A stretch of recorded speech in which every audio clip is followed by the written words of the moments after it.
Everyone, it's me, Soft Serve. So today's video is going to be a little bit different. I'm going to be talking about Euphoria. If you don't know what Euphoria is, it's basically a really dramatic, melodramatic high school drama that you can watch on HBO Max. I don't want to give too much away because a lot of stuff happens, but this video is mainly people that already watched the show. Basically, I'm going to be ranking the main character's parents from best to worst. So, I've got my really fancy iridescent notebook and I'm ready to start.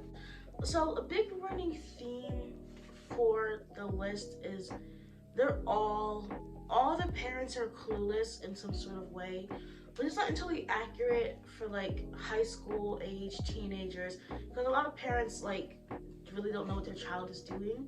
Fortunately, I was a good girl, so. Okay, so the number one best parent that personally I think is one of the best parents in Euphoria is Jules' dad. So say what you guys want about Jules. I personally really love Jules, but you cannot admit that her dad is probably the most best out of the entire like show.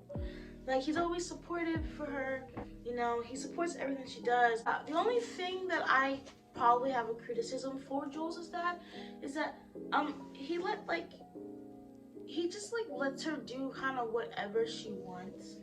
Like, in the sense of like, he lets her like go out like by herself, and it's just like, okay, like, like she's 16, 17, and then just like lets her goes out to like 11 p.m. at night, come home like in the early hours of the morning. And then like one episode he like let her go like to her be her friends like in the city, like to get a train by herself. It's like, I understand freedom for your kids, but if they're minors, like they're like really underage, that's so weird for me. Like, cause like my mom, she's like very on it, especially when I was like younger. Like, she wants to know exactly what I'm doing. Even today, like I still have to tell her where I'm at, which is not a bad thing because like she's our parent, like parents. So, but Jules' dad just like lets her run wild sometimes. It's really weird. Okay, so the second best parents I believe on the list is Kat's parents. My biggest pet peeve though about this situation is that we get nothing from Kat's parents. Like, absolutely nothing. We learn, like, I don't even think that they have a name in this show. Like, they're just Kat's parents. And at least like the other characters, like parents got names, a little bit about them, whatever, like freaking Cal got like a couple episodes about him, and I know that you're gonna be like, oh well, Rue's mom and Nate's dad, they're part of the lore, but still, like, we get nothing. Like even a name would be great. A name, give us a name. But honestly, even though with the little bit of like crumbs we have of Kat's parents, you can honestly tell that they really do care for Kat. Like, we've never seen them fight and argue, like fight. Like, they seem to function like a normal family. Like, even when Kat changed her look for the first time, or for one of the first times, her mom looked so happy. Like, she looked like she looked so happy and proud of her daughter. And I bet you for a fact that they probably had like little like talks where she's like, oh, I'm so glad that you really grew into yourself, you look so beautiful. But yeah, hopefully in season 3 we get a little bit more of Kat's family dynamic, because it seems a little bit interesting. Okay, so the last parent to like tie this good parent off will be Rue's mom.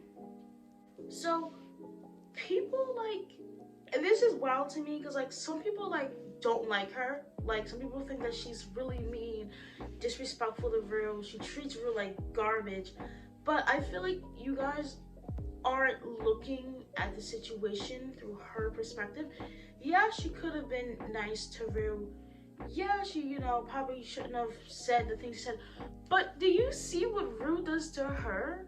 And I know that like this is kind of Rue is the main character, but she's not a good main character, which is the point. Like, she's not supposed to be like the good guy.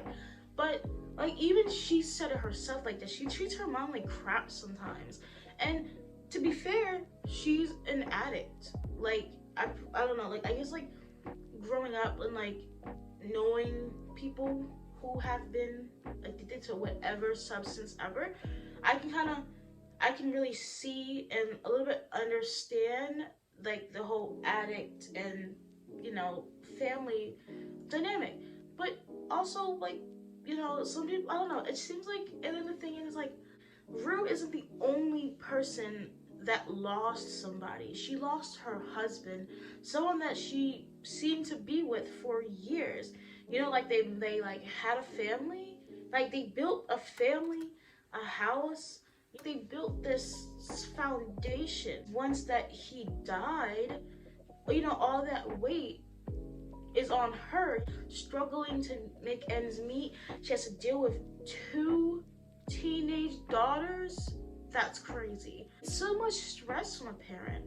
Like, it's hard being a parent already, and then she has to deal with the grieving for her husband, two, like one, like an out of control daughter, and then another daughter that's a little bit following into her footsteps. So please give Leslie some grace. Give her some grace, I swear. But behind all that, she genuinely really cares for Rue. You know, like she chased her in traffic, you know, like she really wanted to help Rue, but she ended up just giving up a little bit because, like, you know, she has two kids, not one. So please, everyone, give Leslie some grace. Okay, so smack dab in the middle, like in a bit of a gray area, I have Maddie's parents. Now, the reason why they're in the middle because they're not really bad, but they're not like good. They're just like neutral.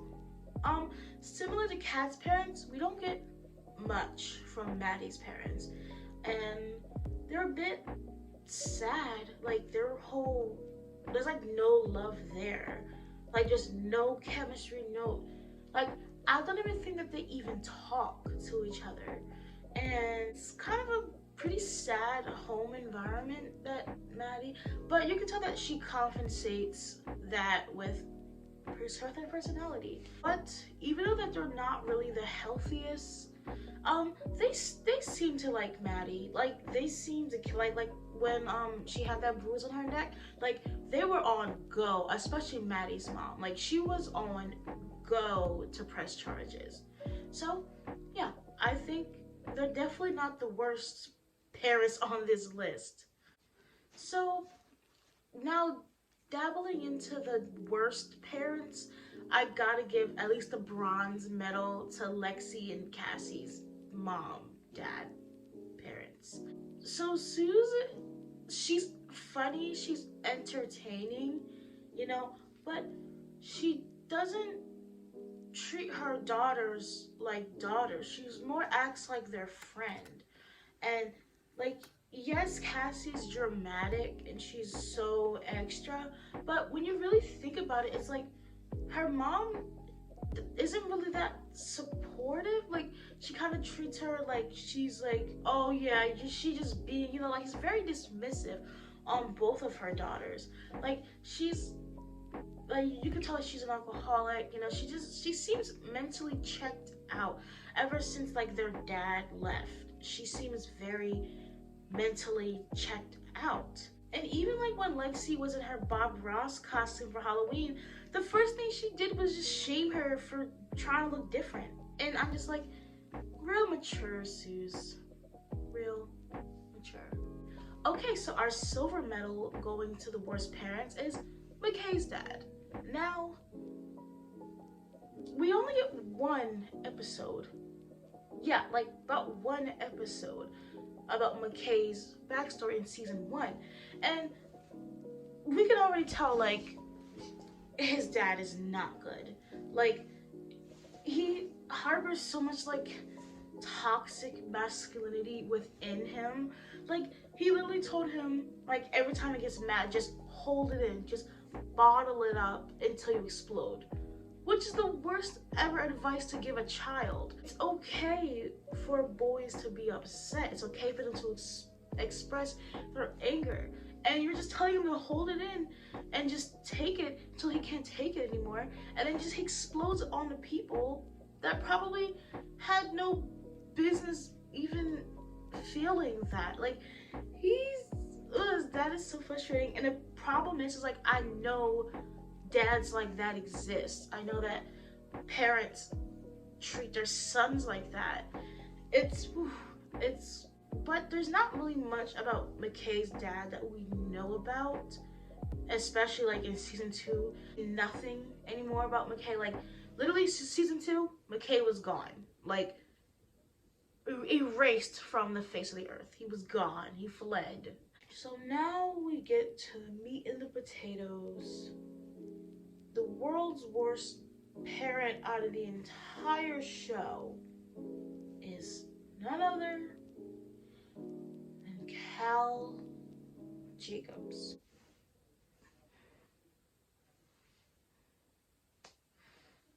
Trash. Literally, this man has so much wrong with him. It's insane. Like, and the thing is that really annoyed me is that like they try to add some episodes in season 2 to almost like give him some sort of like sad backstory so that people could be like, oh yeah, he's very sad because like, you know, he never had to experience this, and that's why. No, he's still garbage. He's still a garbage person. Like, there's nothing, like, okay, yeah, like he hasn't been able to, you know, express his sexuality. You know, he had to get married.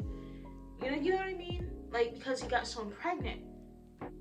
But at the same time, that doesn't excuse sleeping with people and then recording them secretly without their consent. What in your childhood makes you do that? He still had just like he had a choice to sleep with Nate's mom.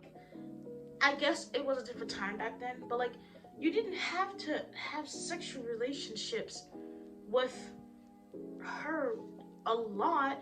But then again, I don't really think Cal's fully gay. I think it's a free spirit, you know?